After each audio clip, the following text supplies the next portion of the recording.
Good to go. Okay, cool. All right, Sean Zattel here with undefeated heavyweight prospect, one of the best prospects in the division, 10-0, 10 knockouts. You know he won the silver medal. My guy Richard Torrez returning on ESPN soon, and man, fighting Joey DeWico. He got tough last name to pronounce, but he's an explosive guy. And one of the rare times you got to be fighting a heavyweight, significantly shorter than you, man. What do you think of this fight coming up? I'm really excited for this fight. I think that Joey Dwecko is one of the guys that I don't think he's gonna fold. I think he's gonna be there looking for the fight. And I think that he's in it to win it 1,000%. And he's a tricky fighter. He comes in, he tries to punch off your last punch. He tries to get those counters going. He throws some good body shots. I think that this is going to be a pretty good test and a pretty good a way for me to show my abilities in boxing. And I'm really thankful that I was able to get this fight. And being with him being shorter, I will be able to box now. Sometimes it's hard for me to be able to box on these really big guys because I can't do my step back. I can't really. I have to get in his chest. I have to like maul him for lack of better terms, and I have to like get him out of there. I'll be able to box. I'll be able to showcase some more footwork, and I'm really excited to do that. Yeah, you skipped right ahead to my first X's and O's question, which was, exactly that. Being that it's a shorter guy where you don't have to cut distance against the tall heavyweights, is this a chance to mix in the long range stuff and all and different type of mechanics and styles and all that? But since you already touched on that, Richard, do you feel like that plays a role down the road too, even when it is against taller guys, that being able to brush up on the back foot skills and all that, that's going to be, how is that going to be important for not just this fight, but down the road? I think one of the big things that this fight like kind of touches on is the speed of Joey Dwecko. Or do we I don't know how to pronounce the last name either. I'm sorry. But the speed that he has. This guy, he's an explosive fighter, he's a fast fighter, and he even though he doesn't have that much of reach, he will step with his punches. He'll come in with his punches and he'll take up that distance. And I think that that's really big for some of these top end guys because it's hard if you right now at the point I am, you either get a small fast guy or a big lumbering guy. Hmm. And that kind of and it that discrepancy lessens and lessens as you get closer to the top. You get the bigger, faster guys. So I think this is a really good test to see how I handle speed. Yeah, and it's kind of similar to the test Jared Anderson had with Riyad Mary earlier in the year, but Mary kind of came to survive, and Yeah. I don't see that from Dawako as much. Do you feel like that's not going to be the scenario here? Dawako is going to be pushing the fight. Yeah. Jared had like a ambiance about him that made people like nervous to fight him, and notably so. He's a big dude that he really had some like good ring generalship. People don't give me that same respect. It's okay. I'm okay with that because that just means that punches are easier to land. It was really hard for Jared to get some of the guys out of there just because they're surviving so much. And Jared's like, hey, what am I gonna do? This guy's just, I mean, I'm jabbing him, but he's only blocking and trying to come back with one huge shot. You know, and so I don't think that that's gonna happen with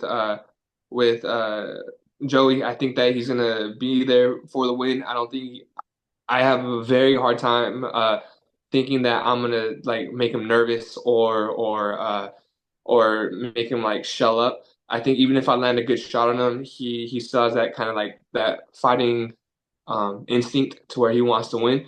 And so I'm really excited to see what this fight has to offer because sometimes you'll go like 3-4 rounds and then the guy will shut down after that and you're like, oh, man, so I'm excited to see how he does with the punching. I know he'll take the punching power. I don't think that's going to be. I think the thing that might get him is the velocity, the amount of punches that I throw.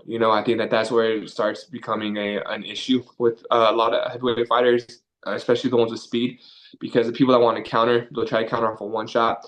And if I'm throwing 5 or 6 at you, it makes it a lot harder for you to counter that one punch. Good stuff, man. You touched on the lack of respect, and even in comparison to Jared Anderson, fellow emerging American heavyweight like yourself. Um, and when I read social media and stuff, that kind of extends to that area too. I'm not sure how much you see it or whatever. I see it. Okay, you see it, right? So so I'm not just being a jerk bringing it up. You see the reality Uh, that what like how do you respond like we don't believe he could be the next American heavyweight champion. He's too short or he gets hit too much. You've seen this stuff. What's your response to that? you know, I think me walking in the ring with a afro and a mustache doesn't do me too much justice with the whole like I'm a big scary guy type thing. I understand that my appearance may be a little different from an average heavyweight. I wear polo to weigh-ins. I do tap dance. I do some not so like heavyweight champion things right now.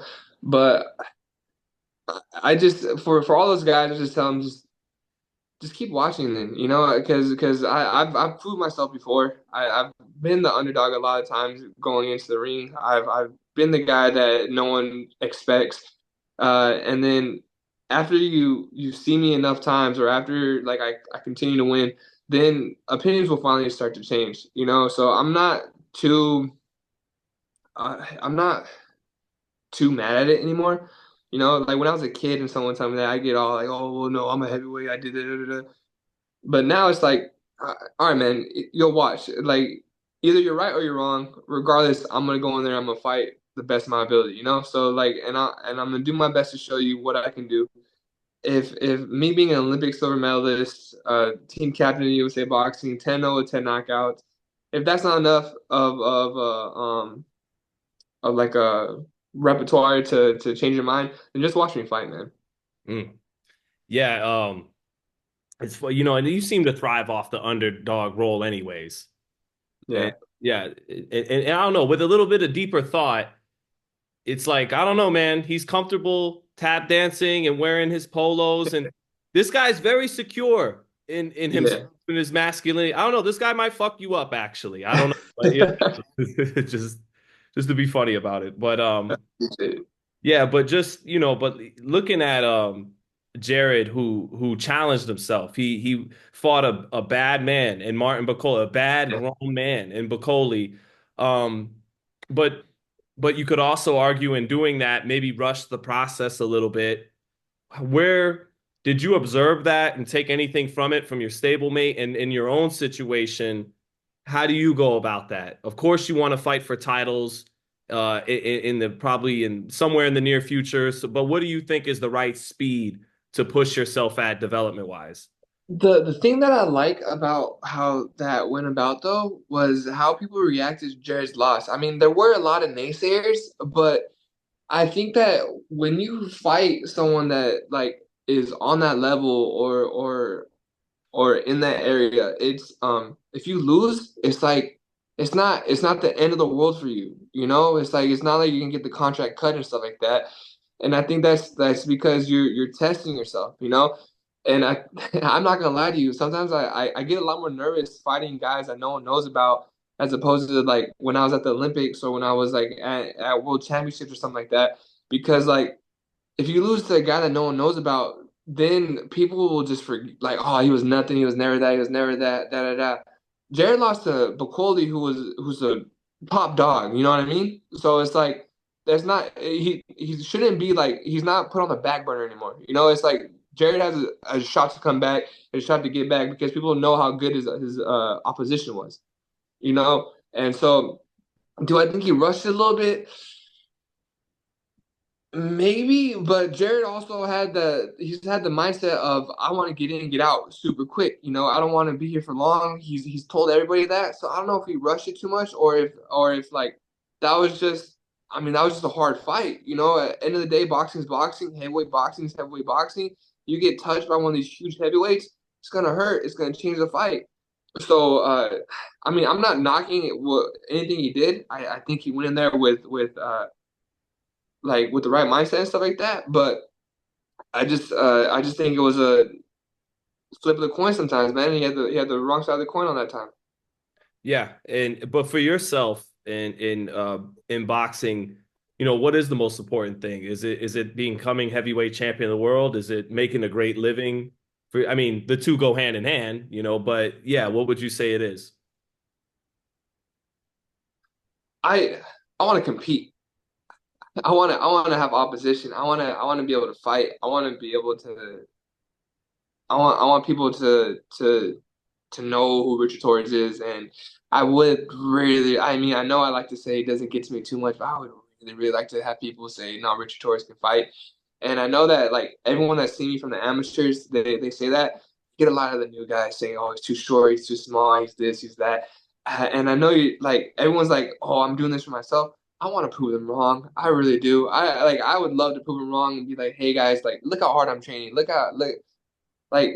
look at the last guys I fought." And I understand that sometimes no matter who you no matter how hard you work and how good you look in the ring, it's not until you get an opposition to where you're really recognized. So I do want to fight some of those big guys. I would like to fight some of the big names.